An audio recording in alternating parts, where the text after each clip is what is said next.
In the darkest shadows, in the white cold, fearlessly we search for knowledge new and old.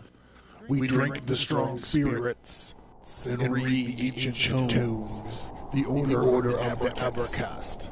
We are the brave and bold.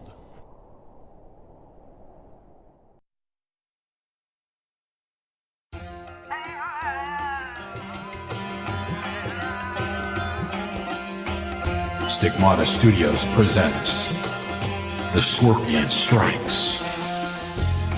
In this comic book, a terrorist called the Scorpion is transported to a secret CIA prison. He quickly turns the tables on the guards and administrators and releases the prisoners. A well-armed anarchist called Constituent Zero assembles a team and fights to take the prison back. This story is a dark political action thriller. The Scorpion's actions set the stage perfectly for the Jin Jihad. Available on Indie Planet. Get more info on The Scorpion Strikes, the Jin Jihad, and other titles at stigmatastudios.com.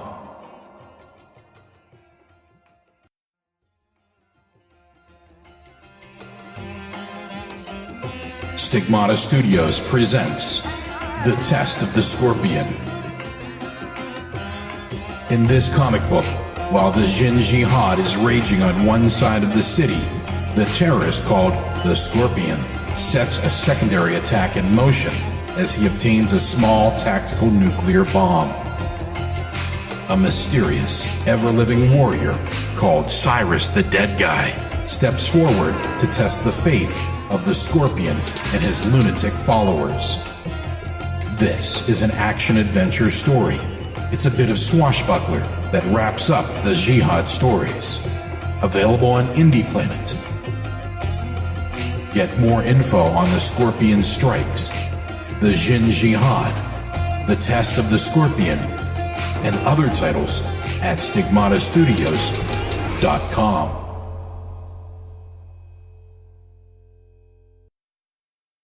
These are the days of my glory, and perhaps Achilles himself will fall on my sword. Hector.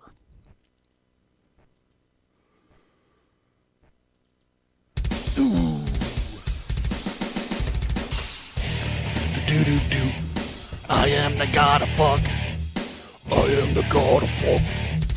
I am the god of fuck. The seventh son of the seventh son. Psyched up. Epic war.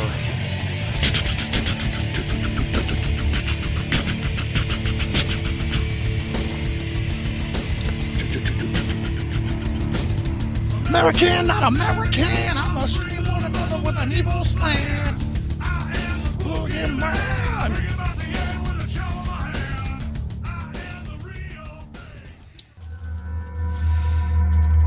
See, tell me, baby. Tell me all about it.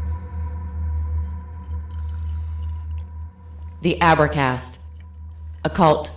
History. Conspiracy. Violence.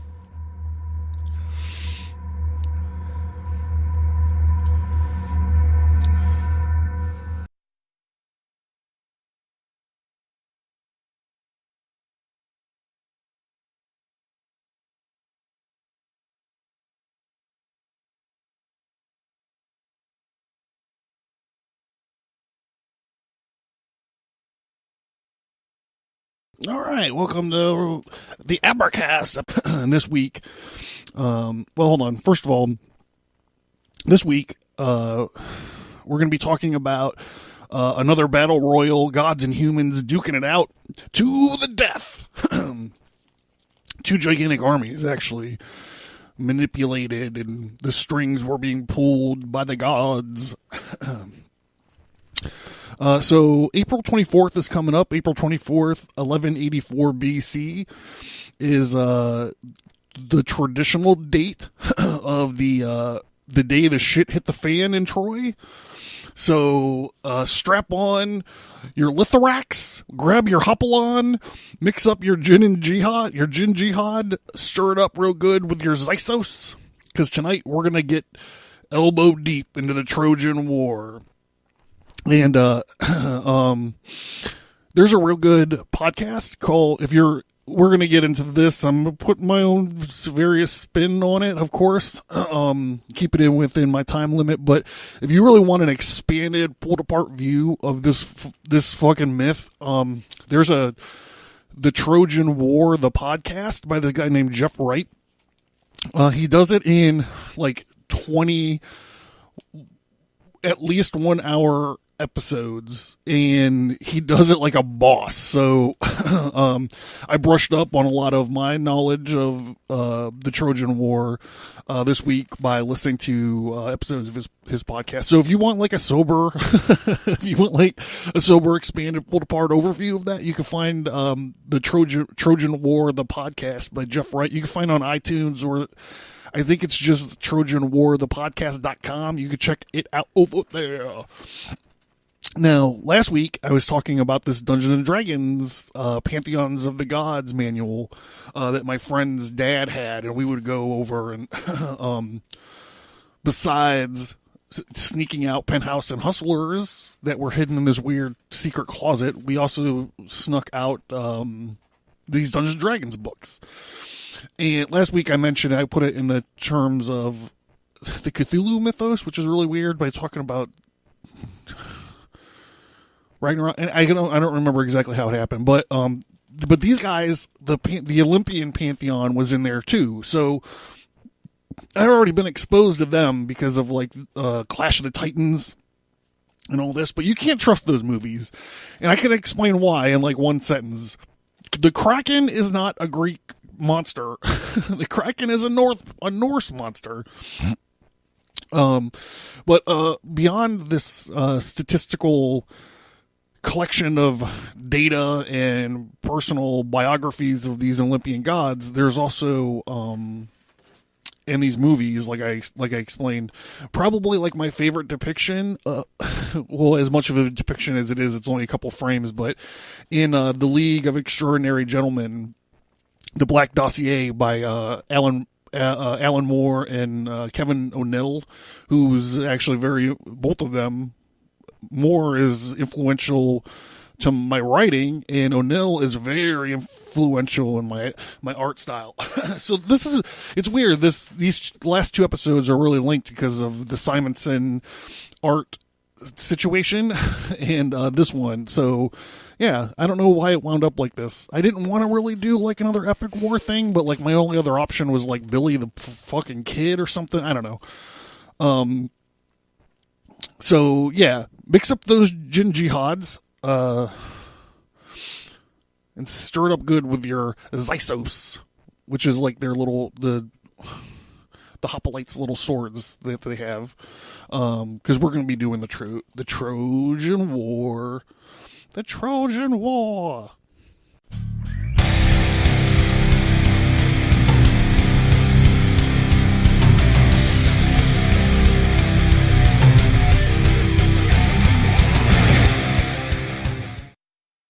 That one always creeps up on me. Okay, so the seeds of the Trojan War were actually started at the very beginning of the era of the Olympian gods. This was the time that actually Zeus became king of the gods. He became king of the gods by destroying and usurping his father Kronos. So what would happen is Kronos would there was this prophecy that one of his children was gonna usurp him. So whenever they had a baby, Kronos and Gaia, I think, whenever they had maybe not, whenever they had offspring, Kronos would eat their kids, so they would never grow up to like usurp their power. And then one time the mom was like had a baby, and it was Zeus, and what she did is she wrapped up a stone in like a towel and fed that to Kronos and kept the baby in a cave, and the baby drank milk from a magic goat. until he was able to liberate two of his brothers, who was Poseidon and Hades, and they warred on their fucking dad, and they usurped his power and destroyed him. And then they did like paper, rock, scissors to figure out who was going to control what land. And like Zeus or Hades got like the underworld, Poseidon got like the oceans, and like Zeus got the sky and the land. But before all that shit happened, Kronos actually killed his dad, who was Uranus. Uranus.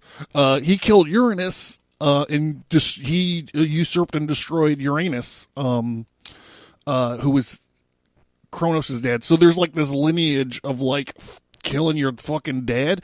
And I guess this is the part of like the myth that teaches us reality. Like eventually, by definition, your children grow up and take your place as you grow older. Not necessarily your place, but like your place in society or like within the population or something.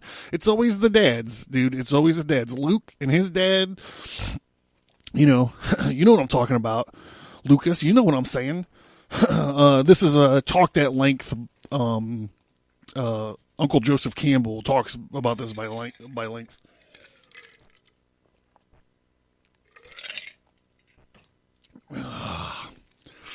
It's as good as milk from a magical goat. All right, so many years passed. And Zeus gets this whole story is filled with weird prophecies and stuff. So Zeus gets this prophecy or premonition that there's this sea nymph named Thetis, and he gets this premonition or this prophecy that if Thetis, the sea nymph, this immortal sea nymph Thetis, ever gets a male son, the son will be more powerful than the son's father. So Zeus quickly does the math, and he was like, hey, yo, if this sea nymph Thetis marries a god and their offspring is more powerful than the father god, like he might be a threat to my station, whether I'm his dad or not, which is possible because Zeus fucked everything.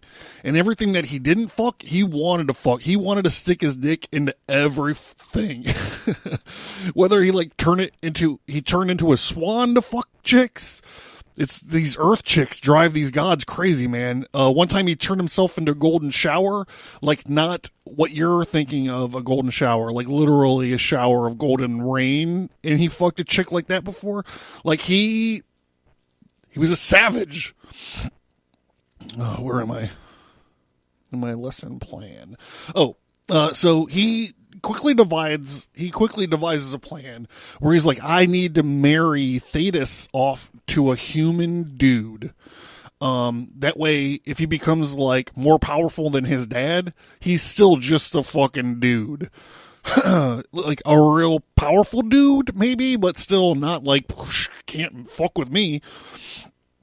So he decrees that this sea nymph Thetis must marry a human, and then he picks out the human. He picks out the king of this land, named Pyles. Zeus invited Pyles and his peeps, his fam, and friends up to Mount Olympus. So this is like the one and only time that Zeus ever like lifted the fog that surrounded Mount Olympus, because usually there's this fog on the top of Mount Olympus so humans can look up at the mountain, but they can't really see the gods and stuff while they're up there throwing discuses and fucking each other or whatever they're doing. Making, I don't know, hummus and gyros, I don't know. But so this is the one time he lifts the fog so the humans could see the top of Mount Olympus. And he was like, come on up, we're going to throw a fucking party for this wedding. And because he's kind of like making Thetis marry this guy, and she didn't want to marry this guy. She was like, I'm like a low-level goddess, and I still is like below my station to marry this guy, even though he's a king. And she was like not about it at all. She was not about it at all. And she was like, come on, please, just let me out of this. I'll just marry somebody else. And he's like, you got to marry this clown, who's not a clown, really, Pyles. But from his point of view, he is a win. He's marrying up. You know what I mean?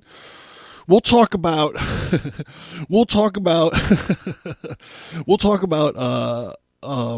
3s, 4 to 6s, and 7 to 9s and 10s later in the lesson plan. But he's marrying up. He's getting a 10 from his POV. So the wedding and the reception goes and lasts like 10 whole days. And these humans are fucking partying down, dude. They're like going bananas.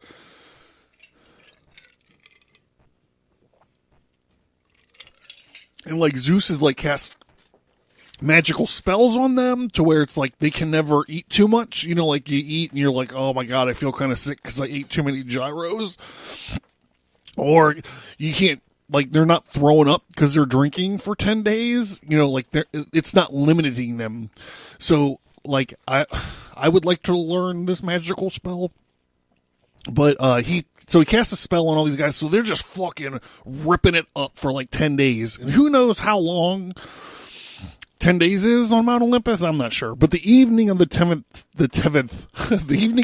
day, something happens. This ancient and powerful goddess shows up. Her name is Eris, and she's the goddess of discord. And she fucking crashes this wedding hard, bro. And Pyles is like, Zeus, oh, why is this goddess of discord all up in our shit?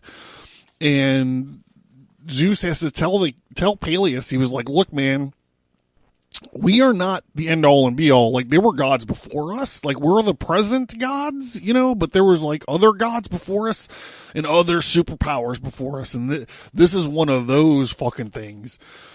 And, Eris just walks in, and she gives Pyles a golden apple. And then he was like trying to say, no, you know, I don't want the apple. Everything's cool. Just, you know, hang out, get a couple drinks. There's an open bar. And Eris over and over again is just like, here, take the goddamn apple. And once Pyles took the apple, she just left. And Pyles looks at the apple, and upon the apple was scrawled with a message, and the message says, quote, for the fairest, unquote. And Pyles turned, and he was like, I'm just going to give this apple to Thetis, my wife. It's the safe move, bro. The safe move. If you're ever in that situation, always give the apple to your wife. However, there's a problem. The problem is that you're surrounded by these Olympian goddesses, and they're all, how should I put it? They're all conceited bitches. So he tried to give the apple to his wife, and Hera, who was Zeus's wife, and she didn't like being his wife. Like, she's like the goddess of marriage, which is hilarious because Zeus is out there putting his dick into everything. But Hera's she's also portrayed a lot like she's kind of like a cougar, like she's like a couple steps behind because of her age, but she's powerful and she's vengeful. She chases down these other children that Zeus has had, these other heroes or whatever, that Zeus has had with mortal women, and she'll fucking kill them. Look at the trials of Hercules and all the shit she made this fucking dude do. But Hera's like, yo, I want this apple, dude. And then Aphrodite was like, Aphrodite is like, they say that she's like the goddess of love or whatever, but she's actually like she's like the pussy goddess. She's like the goddess of fucking, like, and lust. And she was like, yo, no, I want the apple. And then Athena, who is like a goddess of wisdom and like, she's like a wisdom and courage goddess. She was like, no, I want the apple. And you're like, why does she want the apple? I'm not sure, because wisdom doesn't mesh in with like a beauty contest or like wanting to be the fairest. I think that she probably is like trying to stop this war, the war that this is gonna boil up, and you're like, dude, come on already, let's get to this fucking war, because I tuned in to hear about the war, and you're telling me about these guys fucking partying. But you have to understand, all this is the beginning. This is what happens to start everything. It's all connected, bro. Just hang on tight. I got you. You're in safe hands. Just hang on. So I think that she wants to stop this war before it starts. So she was just like, if you give me the apple, then everyone else will chill. So they all started fighting over it. They're giving themselves like mean stares, and they're like talking to their other goddesses, and they're like, oh my God, did you see what Helena said about me? Or Aphrodite's like, oh, she's a hoe anyways. Like, I know all about what she does with her. I'm the pussy goddess. So Peleus gives the apple to Zeus, and he was like, look, man, I can't make this decision. So you should make it. Like, who knows better than you? Like, you put your dick in everything. Like, you will know who's the fairest. And Zeus is like, yeah, you're right. You're fucking right. I do know who's the fairest, and I will fucking judge this shit. And then he realizes that his wife is one of the contestants, and he stands to make two enemies to get one friend. The only hitch that he has is he hasn't fucked Aphrodite yet, and he really wants to fuck her. So he's like, hey, if I do this, will you? And she's like, no. So he does. Oh no, Peleus, then after he gets rid of the apple, he's been partying up there for 10 days, and he realizes that it's his time to bounce. Him and the humans get the fuck out of there. They take Thetis with them, and they retreat back to their land. And then Zeus realizes that he's in a political quagmire. He will gain one ally, and he will also gain two enemies, no matter how he chooses this. So he decides he does what's now called pulling a Peleus, which sounds dirty, but pulling a Peleus means that you pass the responsibility down to another dude. And Zeus really loves to do this, and he does it with a lot of rules. He was like, look, ladies, goddesses, this is what we're going to do. I'm going to get some other dude to judge this contest. We're going to scour the earth, and we're going to find like the best suited human being to, judge this thing. So he's going to be human. His decision is going to be final, and you could reward him or punish him however you see fit. As long as it stays on Earth, all this shit has to stay on Earth. None of it can blow back to Mount Olympus. And so therein sets the stage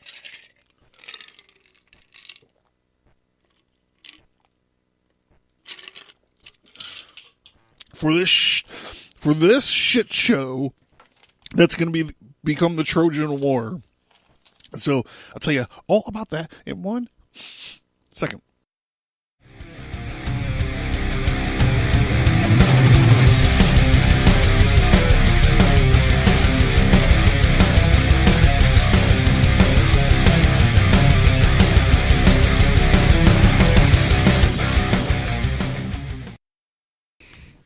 All right, so Zeus finds this kid named Paris outside of the city called Troy.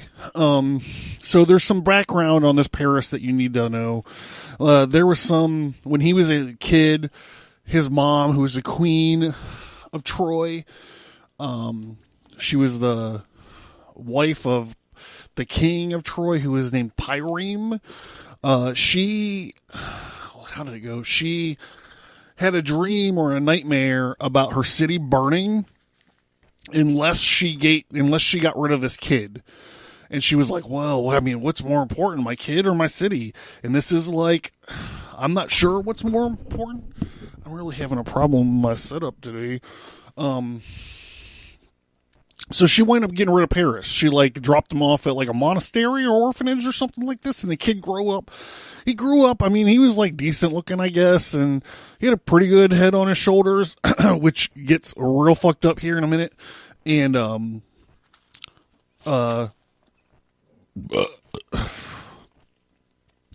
And he was employable. He found a job as a shepherd. He was like shepherding around these sheeps or whatever. And in time, he actually hooked up with this other low-level god. We'll get to her in a minute. Yeah, we'll get to her in a minute. But he was like hooked up with like the super hot, like low-level, like goddess. Right now, all you need to know is that he's a fucking shepherd and his name's Pyles, all right? Fools, so get it. So they found this kid, and he was like, yeah, I'll judge this contest. Whatever. Like, it doesn't make any difference to me. He's probably bored. He's probably like tired of fucking these sheep. Or like watching them walk around eating grass. Like, I would be like, yeah, I'll fucking judge this contest too, if it was me. Until, like, you realize what you're signing up for. It's funny, like, all levels of beings are terrified of these goddesses. That just hit me just now. Like, whenever it arises, like, all the dudes are like, nope, except for this guy. And he tries to mediate it once the goddesses show up for him to, like, check out and, like, decide who's the fairest. Well, let's talk about the goddesses first, and then we'll talk about where his headspace goes.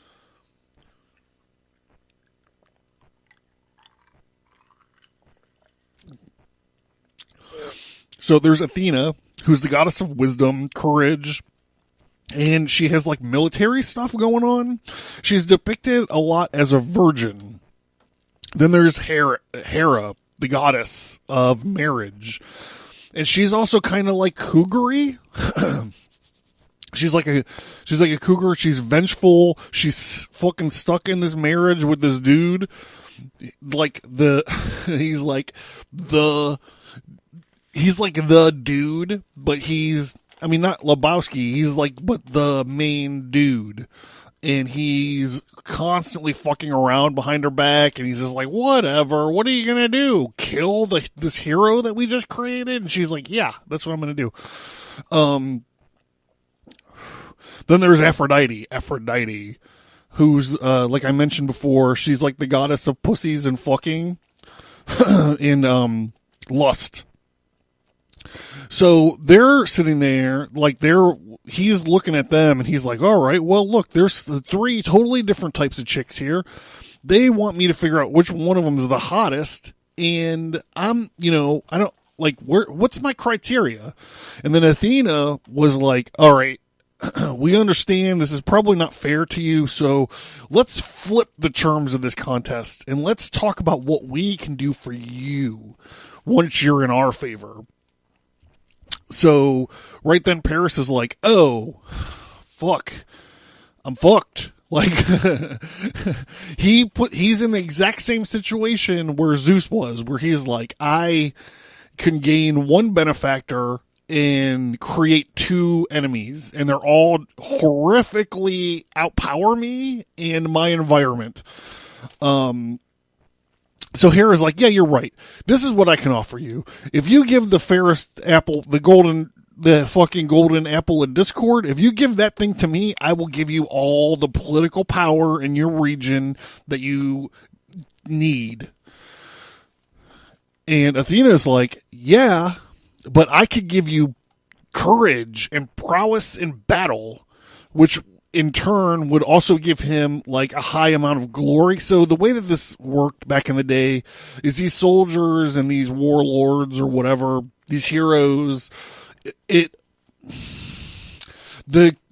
coin of the realm for these guys was like the bards singing their song. It was glory. It's just like Indiana Jones and the Temple of Doom. I'm here for fortune and glory.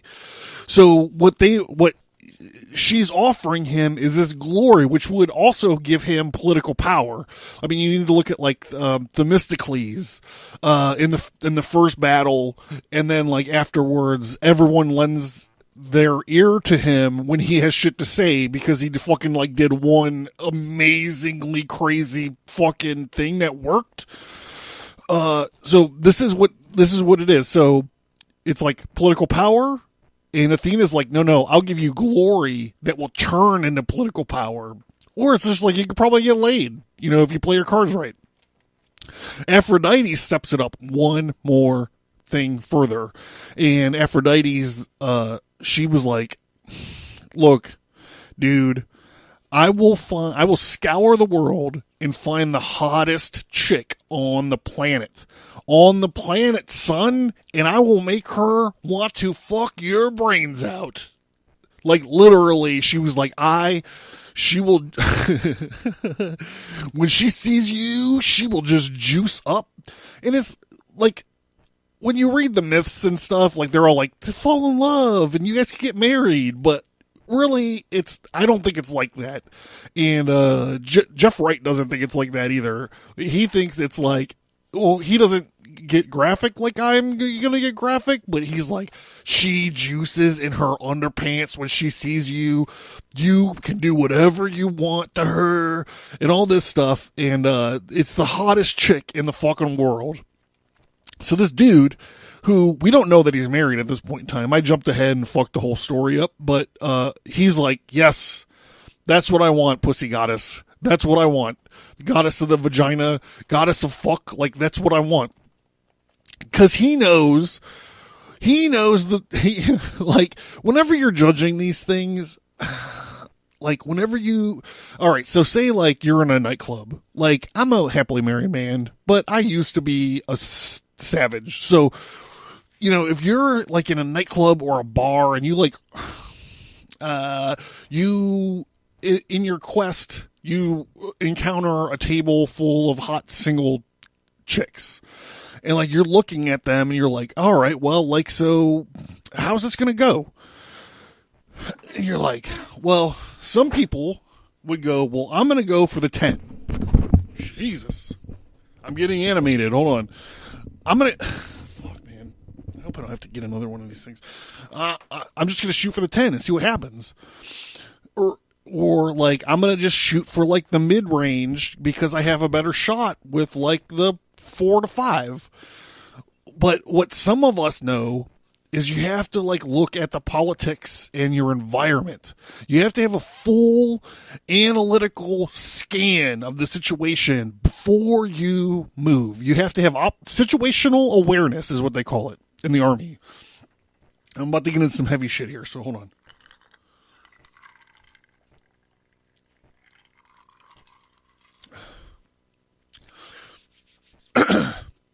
All right, I'm about to drop a big thing of knowledge on you guys, okay? What you have to do is, if you're looking at a situation like this, and you're looking at, like, 1 to 10s or whatever, mid-range, hot chicks, cute chicks, like, almost hot, whatever you're looking at, you have to have a tolerance level. And then within that tolerance level, you have to look at what's going on. Like, a big one is if a girl has a hair tie around her, like one of those, like, rubber bandy hair ties around her wrist. That's the one that you want to pay attention to because she's looking into the future. If you know what I'm saying. So that's the kind of thing, like, she's looking at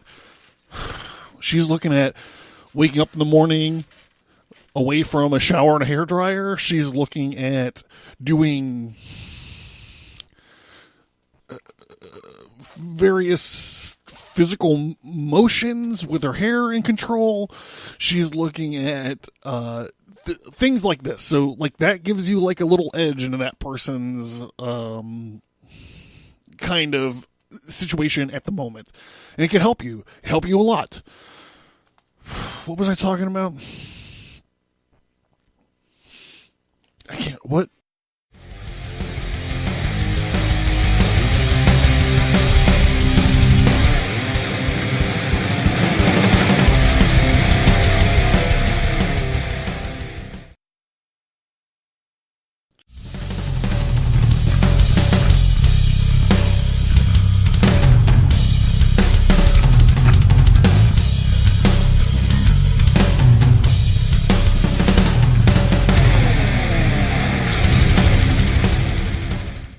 All right, so here's where we are. He decides that he's going with the hair tie, and he was like, "Yes, I want the hottest chick in the world to fuck me." And then so the other goddesses go home, but Aphrodite is like, she she's a great marketer. She's a great network marketer because she goes, look, not only am I going to do this for you, but I'm going to do a bunch of other shit for you to take care of you. Like, the first thing I'm going to do is I'm going to tell you, you see that gigantic walled city down there of Troy? And he's like, yeah, I know all about Troy. And he's like, Aphrodite's like, you are the prince of Troy. Like, there's Pyram and his queen and your older brother Hector, who's like the baddest warrior of this land down there, and then you are the second prince of Troy, and they got rid of you. But when you go down there, I want you to go down there and knock on the walled doors, and I'm just gonna fade everyone's. I'm gonna fucking like, like in Men in Black, the flashy thingy. I'm just going to flashy thingy everybody, and they're all going to remember who you are, and they're all going to be like, yo, he's the fucking guy. I'm going to retcon this whole shit to where you are the Prince of Troy. Not knowing about the prophecy where if he goes in, the whole fucking city's going to get destroyed. So he was like, really? Dog, are you sure that's true? And she's like, yeah, bro, it's fucking true. So he goes down to claim his birthright to the Prince of Troy. Before he goes down there, he goes to his nymph goddess girlfriend, and he was like, yo, so I encountered a bunch of goddesses today, and they wanted me to judge how fair they all were and pick a winner. And they all offered me certain gifts. The one offered me political power, the other one offered me like military juice, and the one offered for me to like fuck the hottest chick on the planet. So his girlfriend was like, well, which one did you choose? And he was like, did you choose military prowess or like political power? And he was like, I'm alone a lot as a shepherd. And she was like, you can't choose the hottest chick because I'm a goddess and I'm already fucking you. And he was just like, yeah, sorry, I'm leaving. And he takes off, and she gets dejected. Imagine if you're a low-level god, like a goddess, even if you're a low-level goddess, and you get rejected by a human, like, that shit's gotta suck. Like, oh man, that's just gotta suck. And so she's like, well, she needs to make this right. So she goes, in the future, you will need my help. And when that time comes, remember what you just said to me. And she disappears. And he's just like, whatevs. Like, all I'm gonna do is go fuck this hot chick. So he goes to Troy to claim his birthright as the lost prince of Troy. Eventually, Aphrodite and Cupid made Helen of Sparta or Mycenae. You find it different ways in different places. I believe that Mycenae is the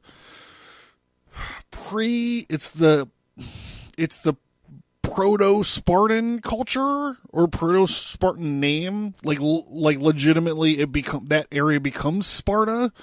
So you'll find it you'll find it called Helen of Mycenae or Helen of Sparta. So eventually Aphrodite and Cupid make Helen fall in love or, wet for this Prince of Troy. Lusted after. She wants to fuck this dude named Paris. He's a Prince of Troy. Paris actually stole Helen away from her husband Menelaus, who is the king of Mycenae and or Sparta, or Mycenae, which will later become Sparta. And Menelaus was like, he reached out to his brother. Oh, hold on.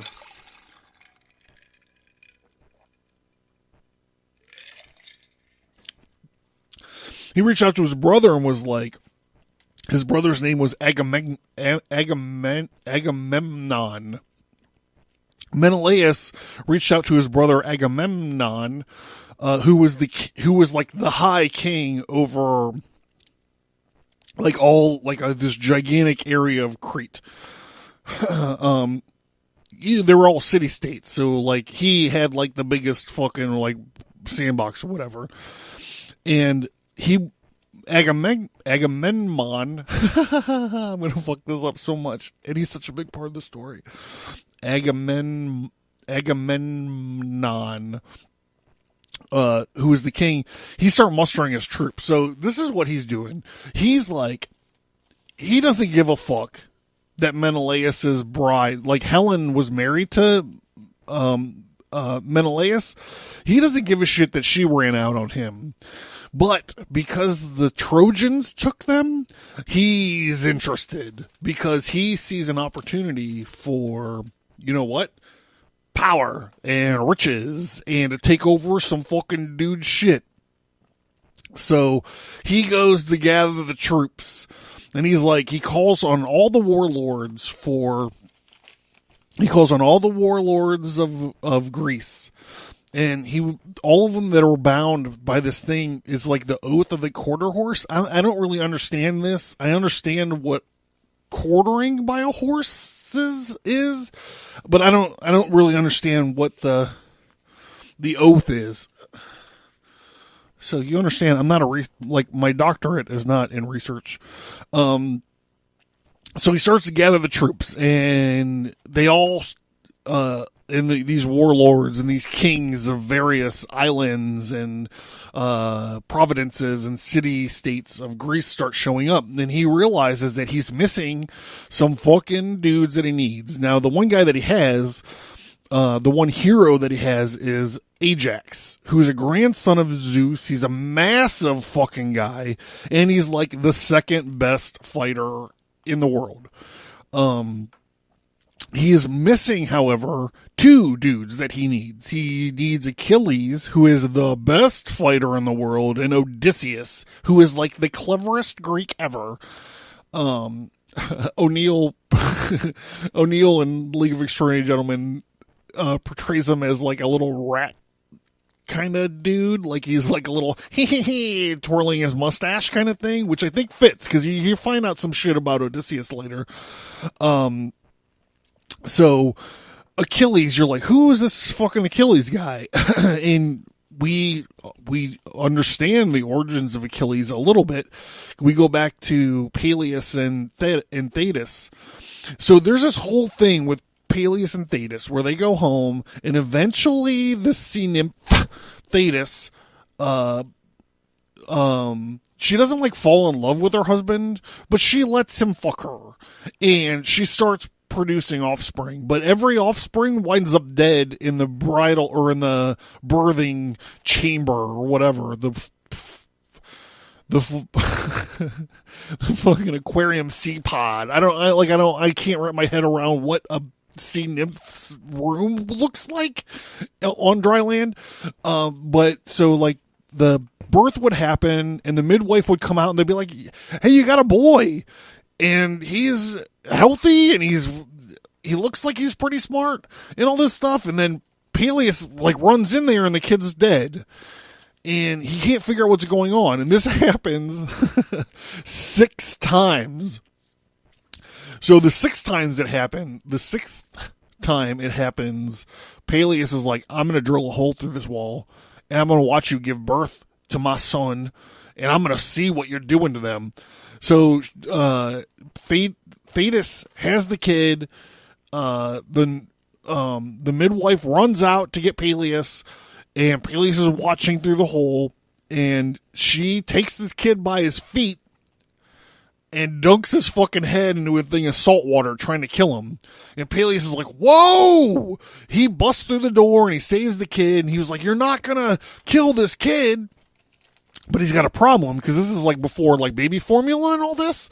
So he goes, you're going to stay here at the castle. You're going to breastfeed this child until I can find him. They call him a wet nurse, like chicks that are producing milk.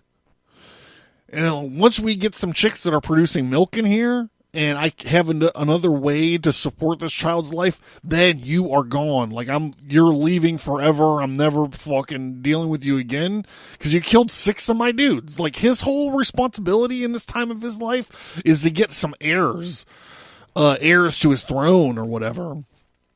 So eventually,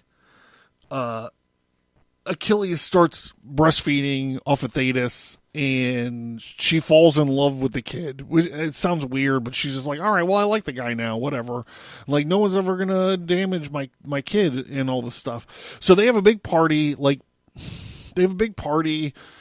to name. They're gonna name the kid, and they're gonna like have a big party on like his 1 year birthday or something. And so they go and they're like, hey, this is our kid. His name is Achilles, and like we're gonna like whatever. And then like there's some goddesses that actually show up for the party. They didn't have anything else to do on their Saturday night.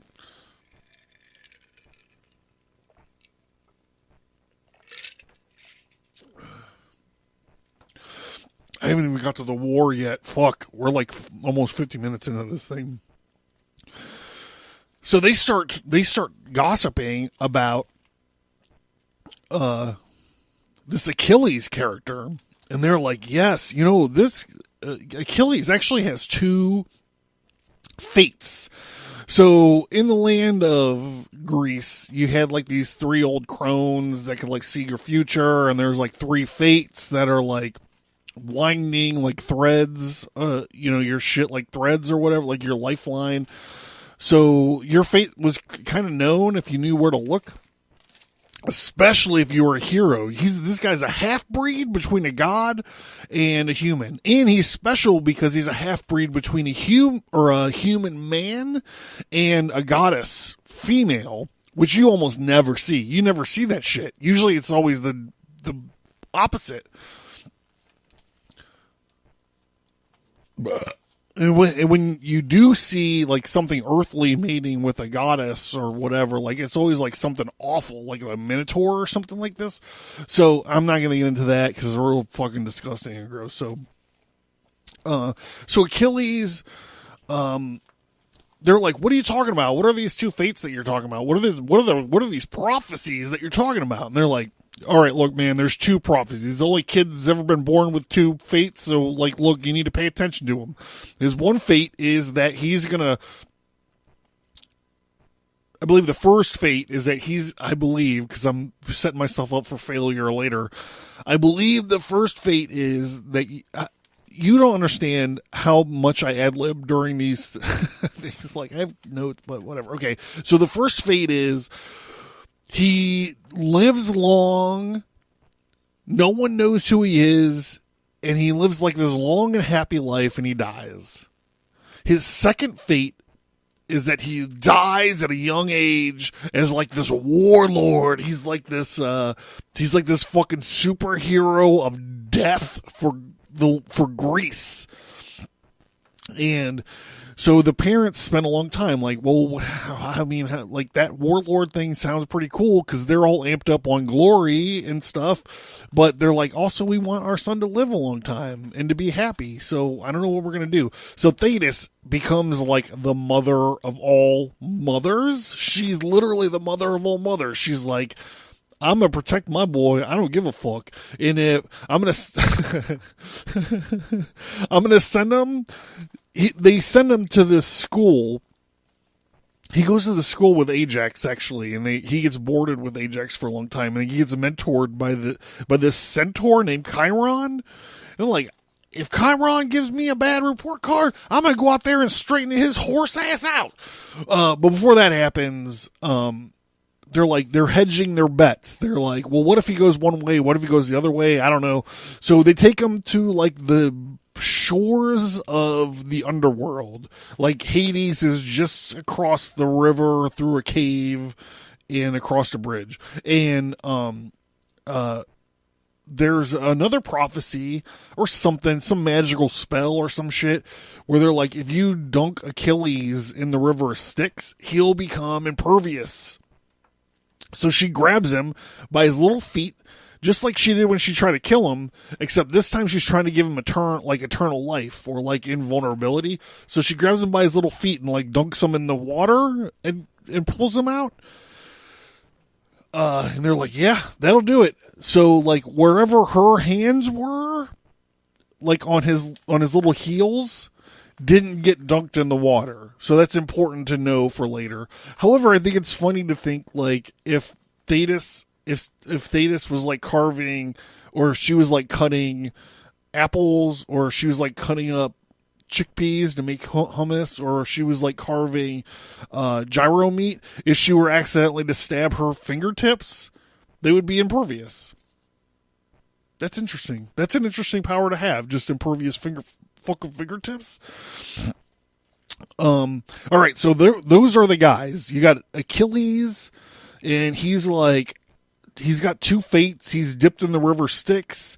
He and Ajax. Ajax is a grandson of Zeus, and he's like a massive frame. He's like the second best fighter in the world.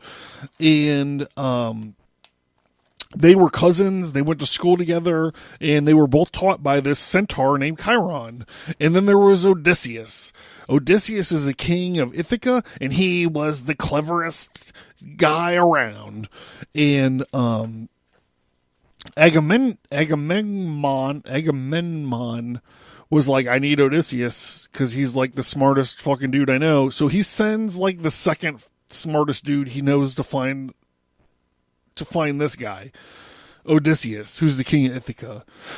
And he finds him, and he's like, yeah, I've heard, like, he's going there, and he's like, he shows up, and he's like, oh, don't you understand? Like, our king just went crazy. He's not going to be available for your war.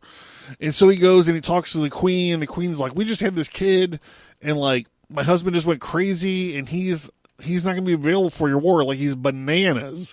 And so they go and they see, and he's like plowing he's plowing fields, and he's like sowing fields with salt.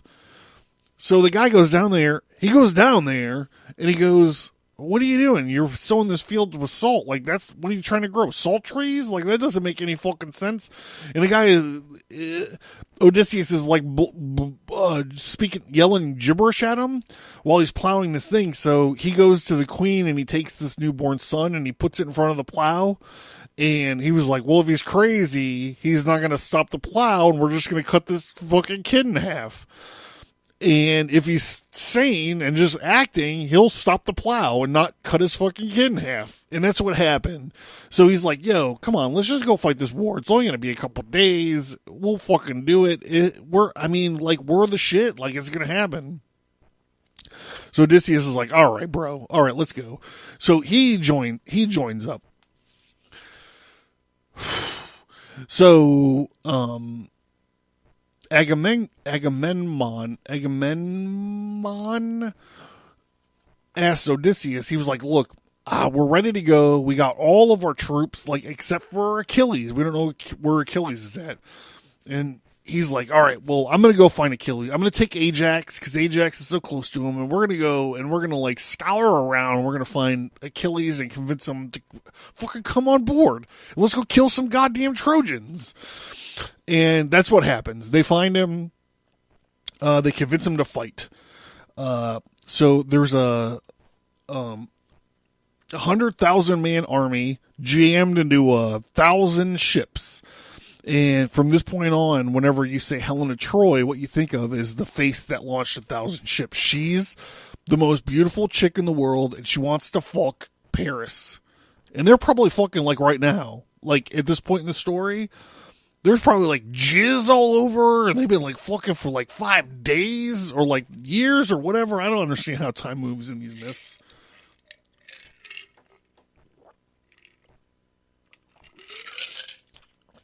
But she's a dirty girl at this point. So, it's actually time to take a break. We're going long. It's going to be long, bros. Long, bros.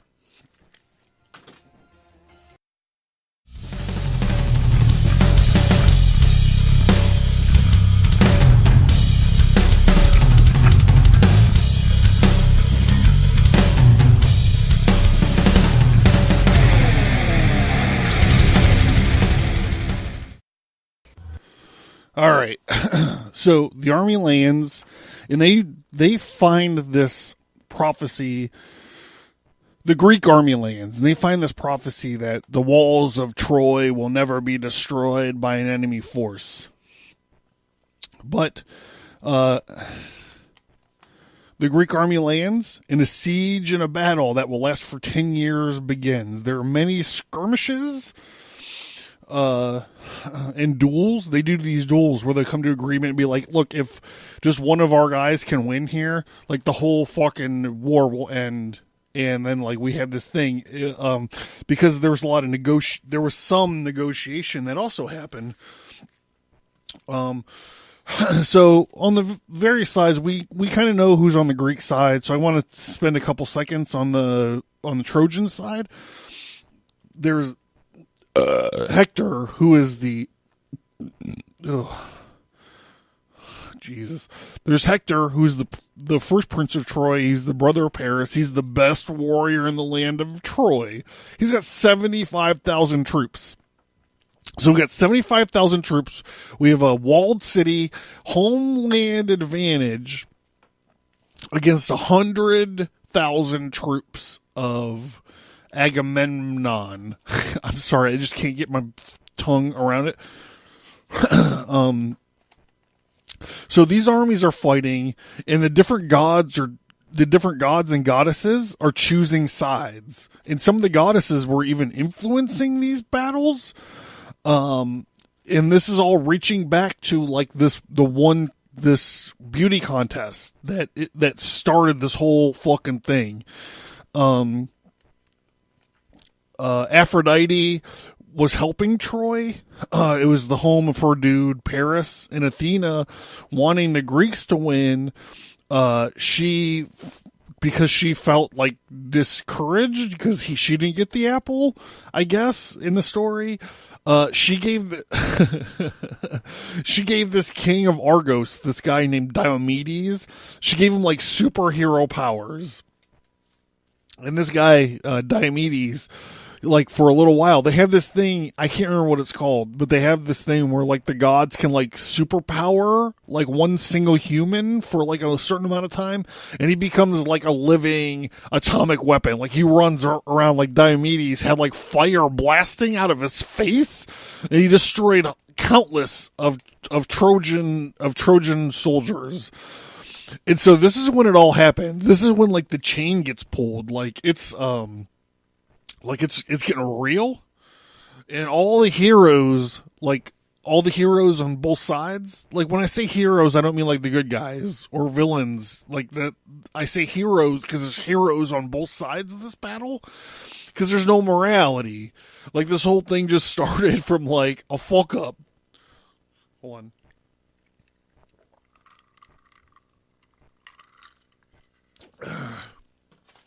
So like the chain gets yanked, and this thing, like, this is in its 10th year. All this stuff starts happening, and all these heroes and gods and stuff. This is it. It all starts to go down.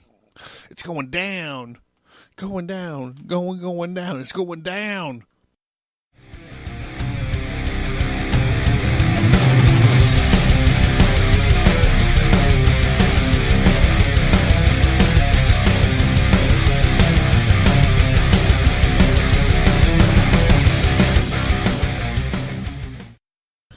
I need to get this back to these voice actors. That shit sounds whack. All right, so where are we at? Achilles gets offended by Agamemnon for some shitty reason. He stops fighting, and he just hangs out in his tent on the beach all day. So you have to understand, like, there's this beach, and the whole wall of Troy is like the whole city of Troy has a wall around it. So all these like Greeks, these 100,000 Greek soldiers, they just built like these tents, and they're just like camping out. They're like, whatever. And like all these skirmishes and these battles are happening around the walled city. They have not gotten into the walled city because, as we know, there is the prophecy. The walls of Troy will never be destroyed by an enemy force. So, Achilles is like, he's thinking about these two fates that were laid against him, or for him, or by him, or before him. And he was like, I think that I just want I want the first fate. see, I can't remember what I said the first fate was. He wants the fate where he lives a long and happy life. And he doesn't, at this point, he doesn't really, he's seen the horror of war, and he's been like, I've destroyed a bunch of fucking dudes, and I really just want to, like, just live my life and be cool and happy. And so he just hangs out in his tent, and he plays this thing called a lyre, which is kind of like a guitar, which makes me think he's fucking playing like All Along the Watchtower or something like that, in his tent, and everyone's just like, we just got to leave him alone. I mean, he seems like a pretty thing, but he has a tight-knit group around him. Like Ajax is like his boy. He had another boy called Patroclus, and that was his homeboy. Some people say his soulmate, which is interesting. Jeff Wright actually refers to him as his soulmate a lot. So Patroclus was killed by Hector.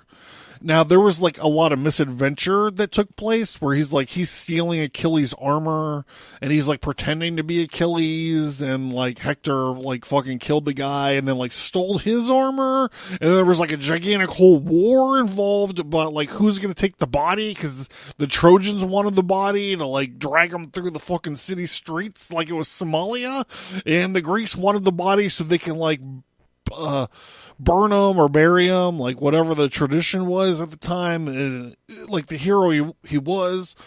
But once Achilles found out that, you're gonna make me say it again, Patroclus was dead.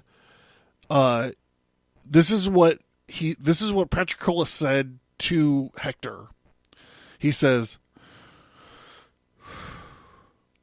"When Achilles hears you have slain me, you will not live long." And this is what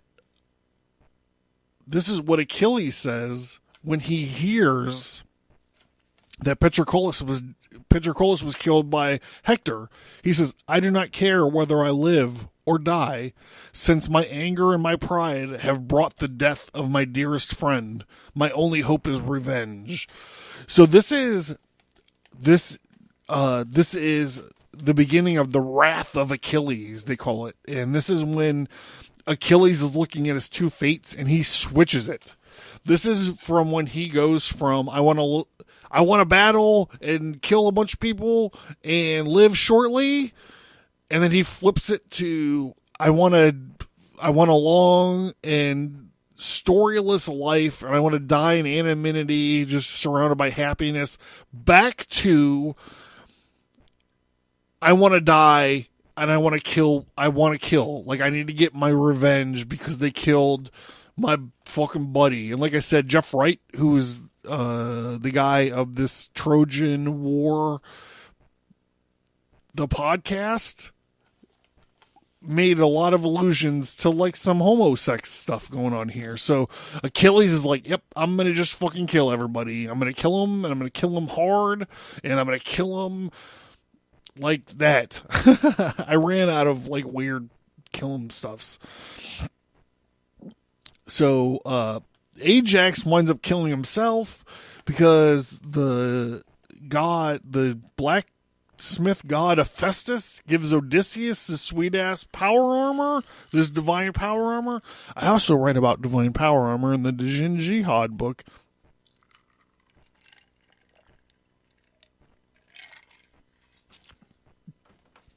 Totally unrelated.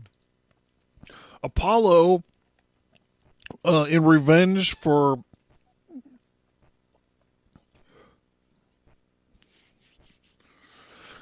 so Achilles winds up rejoining the battle because of the death of his dear friend, and he kills Hector. And then Ajax kills himself, and then Apollo, who's the god of the sun and the motion of the earth, helps Paris kill Achilles. He was like, hey, if you shoot this guy in his heel, that's where his mom dunked him in the river Styx. So he doesn't have any of the river Styx juice on his heel. So Apollo helps Paris kill Achilles. And then some other dude we never even heard of before, Philocestes, finds Paris and mortally wounds him. And this is where we get the payoff. Paris and Helen go to Paris's girlfriend's house, where she was like the low-level goddess. You know, she said, someday you'll need my help, and you need to remember what you just fucking said to me. So they go there and they're like, hey, can you just like put aside all your shit and like heal Paris? And it's like, have you ever dealt with a Olympian? Do you even understand what you're just asking? Like, I don't care about anything other than my own self, so go fuck you. Like, you're not gonna get that at all. Like, even a little bit, I'm not gonna heal you even a tiny bit. So a lot of the heroes and a lot of the generals and warlords on both sides are like dying or being destroyed. And they still remember the prophecy. The walls of Troy will never be destroyed by an enemy force. And that's where we pick up the next leg of the story.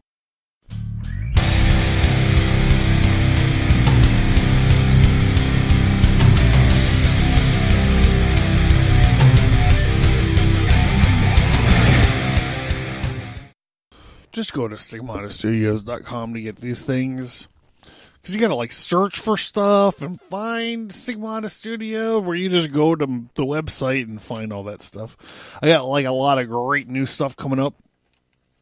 Working on a lot of cool new stuff coming up, everybody. Yeah. I've been calling it the fall of the non-standard assembly. That's not set in stone. Oh, Jesus. So Odysseus is like, hey, there's this prophecy that the walls of Troy will never be destroyed by an enemy force. So he gets this idea, because he's the craftiest and cleverest of all of the heroes that are still alive. And he gets the idea of like this Trojan horse. He's like, what we're going to do is we're going to build this giant horse. And a bunch of us are going to get in there. And then we're going to retreat. All of our boats are going to go. And the Trojans are going to think of this as like, hey, we built this gigantic monument for this war, but we're giving up. We're taking off. Achilles is dead. We don't really have a leg to stand on nowadays. Like, we're retreating. Like, let's just call it even, and you guys can keep this horse. We spent many hours building it. So these Trojans, seeing the Greeks leave, were like, they open up their gates and they're like, hey man, they did leave. Like, let's drag this thing in here and see what's going on with it. And when night, they were all partying. Like, all the folks were partying. All the Trojans were partying because it's like, well, our city's not under siege anymore. We can get our lines of communications and stuff out, and we can get our like logistics and like whatever. We've been under siege for 10 fucking years. Imagine the shit that they needed. So that happened, and they were all drunk and partying out and stuff. And then like out of the gigantic wooden horse, they were opened a secret passage, and a squad of heavily trained Greek soldiers dropped out of this fake horse. It was a gigantic ruse the whole time. And I'm like, how can no one see this? Whatever. Hindsight being 2020, this is what happened. They dropped down and they slaughtered everyone. They opened up the gates. The fucking Greek boats turned around. They came back to the port where they were, and they stormed the city. They stormed the city, and they razed it. They like fucking just destroyed it. They sacked Troy on April 24th. What did I say? Where's my... April 24th, 1184 BC was the traditional date of them destroying it. So a lot of these heroes are dead. Ajax wound up killing himself. Achilles was killed by Paris. Odysseus was left alive with his army, and he was like, "Look, I'm taking my dudes and we're leaving." You know, like we did Agamemnon's blah blah blah. And he like took his booty and shit, like all the stuff that he won from the sacking of Troy, and he set out to go home. It was only a fucking few days. It was a few days sail to go home, but it turned into a gigantic problem. Maybe we'll cover the Iliad later. I don't know. He departs on his way home to Ithaca. When you are searching for like things on this myth, it gets muddled pretty fast because this is actually one of those things where we can halfway prove was real. So it's like you're looking for like, I want the myth of the Trojan War, and a lot of times you'll just find this German named Heinrich Schliemann actually went and found the foundations of the city of Troy. And like that's what they say. Like nowadays, there's this historic site of Troy, which is found in Hizark, Turkey. But that like takes away like the historical, like earthly grounding of the myth, takes away from like the awesome part of it, where there's like lightning bolts and heroes and gods, and they're like fucking throwing down like crazy. Like that's what we want. So just know now, like, people don't know if the War of Troy ever happened, if there was ever a Trojan horse. I think that there was. I mean, I don't know if there was these gods and stuff involved, but like they believed probably that these gods and stuff were involved, and they probably were like, roll this fucking thing in and we'll see what happens. And I have a squad of fucking like Greek ninjas that jump out and carve you up like some gyros, bitches. Like I see it. I believe that can happen. With that being said, man, this is going to be our longest episode ever so far. I have another podcast called Red Horse Radio, where I hang out with a horror writer named Nelson W. Pyles and a comedian named Tempting Melanie and myself, and we scratch through the topics of the day. It's not on iTunes because I can't get it on iTunes because of weird political reasons, but like it's out there. If you search Red Horse Radio, I'm sure you can find it. It's on hipcast.com. You can also go to the Abercast Facebook page. I post some videos and stuff up there and everything. And then there's a society-13.com. If you're wondering what am I going to listen to after this? We have a ton of great shows that you can listen to, so listen to that. And then if you guys want to support the show, the best way to support the show is, I'm not going to fucking sell you underpants because it doesn't make any difference. It doesn't make any sense. I'm talking to you about like mythology and history and like death and violence, and then I'm going to sell you underpants. That doesn't make any sense. Or I'm talking to you about like history and the occult and like death and violence and whiskey, and then I'm going to sell you like Blue Apron. That shit doesn't make any sense. What does make sense is if you guys go, and if you're interested in comic books, go buy some comic books. I got a lot of comic books out there. There's a lot more dropping very soon. So yeah, if you want to help, you can either send me bottles of gin or buy some comic books. That's where we're going.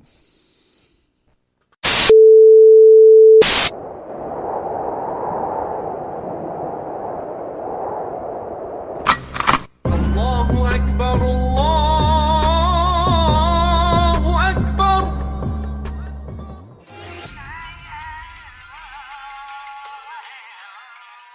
Stigmata Studios presents The Jin Jihad.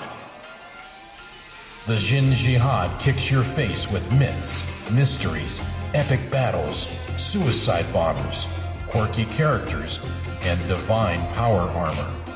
In this epic graphic novel, the warrior archangels descend on a city in chaos. It's all-out war.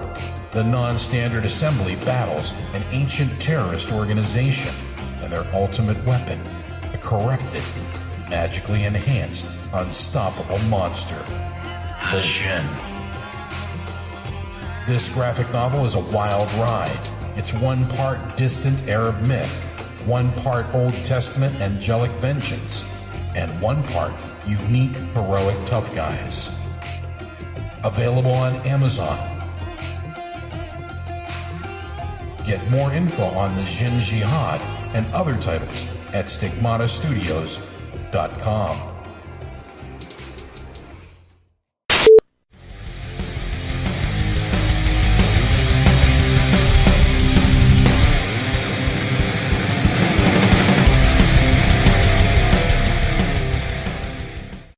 Hey. No, I want the other one. I like this one. Hey. Whoa. It sounds like the beginning of a Clutch song. I fucking love that shit.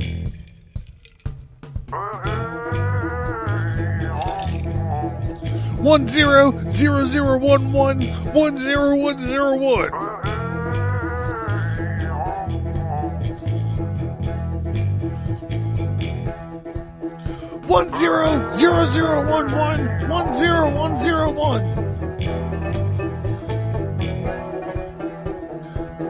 10101. 10011 10101.